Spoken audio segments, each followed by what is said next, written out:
আজ আমি তোমাদেরকে দেখাবো ক্রিস্পি ফিশ ফ্রাই আমি কিভাবে বানাই, সেটা আমি তোমাদের কাছে নিয়ে চলে এসেছি। চলো, মাছটা ধুয়ে পরিষ্কার করে নিয়ে আগেই আমি ম্যারিনেট করে রেখেছি। আর এর মধ্যে যেই যেই মশলাগুলো আমি দিয়েছি সেগুলো আমি তোমাদেরকে বলে দিই। আদা রসুনের পেস্ট, পেঁয়াজ বাটা, কর্নফ্লাওয়ার, চালের গুঁড়ি, লেবুর রস, স্বাদ মতো নুন, পরিমাণ মতো ঝাল, তুমি যেরকম ঝাল তুমি খাবে, লঙ্কার গুঁড়ো, হলুদ গুঁড়ো সব মিক্স করে আমি রেখে দিয়েছি। প্রায় আধা ঘন্টা ম্যারিনেট করতে ছেড়ে দিয়েছি। তার মধ্যে বসিয়ে নিলাম গ্যাসের মধ্যে কড়াই। আর দেখো, তেল গরম হয়ে এসছে একদম, দেখো একটু গরম হয়ে গেছে।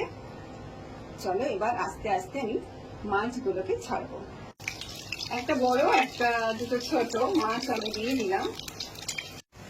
চলো, আমার মাছ ভাজা একদম রেডি হয়ে গেছে। এবার এটাকে আমি গার্নিশ করব। একটু গার্নিশ করার পর আমি তোমাদেরকে দেখাবো।